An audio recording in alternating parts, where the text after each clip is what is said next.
വീടിൻ്റെ തെക്കു പടിഞ്ഞാറ് മൂലയിൽ ടോയ്ലറ്റ്, ബാത്റൂം, കിച്ചണ് തുടങ്ങിയവ നിർമ്മിക്കാൻ പാടില്ല എന്ന് നിരന്തരമായിട്ട് നമ്മൾ കുറ്റിയടിക്കാൻ പോകുമ്പോഴും ഇത്തരം വിഷയങ്ങളിൽ ഏർപ്പെടുമ്പോഴും കേൾക്കുന്നൊരു ചോദ്യമാണ്. എന്താണ് ഇതുമായി ബന്ധപ്പെട്ട് നാം മനസ്സിലാക്കേണ്ടത്?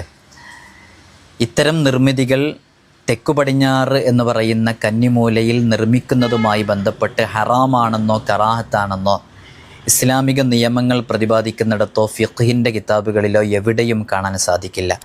അഥവാ ഇത്തരം നിർമ്മിതികൾ നിർമ്മിച്ചതിൻ്റെ പേരിൽ ശിക്ഷ ലഭിക്കുമെന്നോ ഉപേക്ഷിച്ചതിൻ്റെ പേരിൽ പ്രതിഫലം ലഭിക്കുമെന്നോ ഇല്ല എന്ന്. എന്നാൽ ഒരാളുടെ വീടിന് കുറ്റിയടിക്കാൻ പോകുന്നു, അയാളുടെ മനസ്സിൽ ഇത്തരം നിർമ്മിതികൾ കന്നിമൂലയിൽ വന്നു കഴിഞ്ഞാൽ വീട്ടിൽ ദുഃഖദുരിതങ്ങളുണ്ടാകും, രോഗങ്ങളുണ്ടാകും എന്ന വിശ്വാസം രൂഢമൂലമായിരിക്കുന്നു. അയാളുടെ വീട്ടിൽ നാം ഈ രൂപത്തിൽ കന്നിമൂലയിലാണ് ടോയ്ലറ്റോ സെപ്റ്റിക് ടാങ്കോ സജ്ജീകരിച്ചിട്ടുള്ളത്.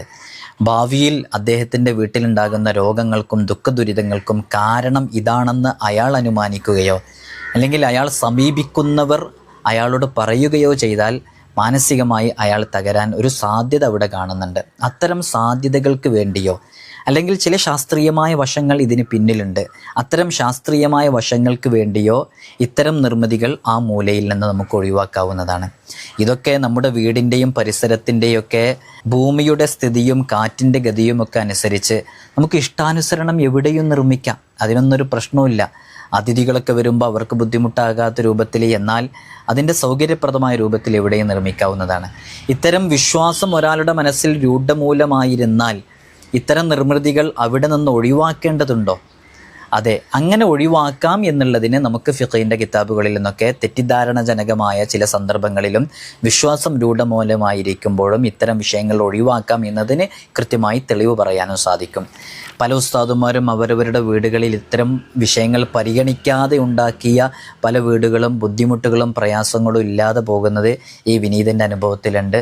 എന്നാൽ ജീവിച്ചിരിക്കുന്നതും വഫാത്തായതുമായ എത്രയോ സയ്യിദുമാർ, ആലിമീങ്ങൾ, അവരൊക്കെ വീട് നിർമ്മാണം നടത്തുമ്പോൾ അവർ മറ്റുള്ളവരുടെ കുറ്റിയടിക്കുന്ന സമയത്ത് ഇത്തരം വിഷയങ്ങൾ പരിഗണിച്ച് സസൂക്ഷ്മം ശ്രദ്ധിച്ച് ചുറ്റളവ് ഉൾപ്പെടെയുള്ളത് കൃത്യമായി പരിഗണിച്ച് ചെയ്യുന്നതും കണ്ടിട്ടുണ്ട്. അതുകൊണ്ട് തന്നെ നമുക്കിഷ്ടാനുസരണം അതൊക്കെ ചെയ്യാതൊന്നൊരു പ്രശ്നമില്ല. ഈ വിനീതൻ ഇത്തരം സംശയങ്ങളെ നീക്കാൻ വേണ്ടിയിട്ട് പലപ്പോഴും ഇത്തരം വിഷയങ്ങളൊക്കെ പരിഗണിച്ചാണ് കാര്യങ്ങളൊക്കെ ചെയ്യാറുള്ളത്. ആ വീട് വളരെ കൺജസ്റ്റഡ് ആയിട്ടുള്ള ഒരു ഏരിയയിലാണെന്ന് സങ്കല്പിക്കുക. എന്നാൽ ചിലപ്പോൾ ഇങ്ങനെയൊക്കെ സംവിധാനിക്കേണ്ടി വരും. അവിടെ ഒന്നും വല്ലാതെ മനസ്സ് കൊടുത്ത് അതിൽ കൺഫ്യൂസ്ഡ് ആകാതിരിക്കുക. നമുക്ക് അനുയോജ്യമായ ഒരാളെ കണ്ടെത്തിയിട്ട് ആ നിർദ്ദേശമനുസരിച്ച് മുന്നോട്ട് പോകുക. ഒരു പ്രശ്നവും അത്തരം വിഷയങ്ങളിൽ നിന്നും ഉണ്ടാവില്ല. അള്ളാഹു നമുക്ക് ഖൈർ നൽകട്ടെ.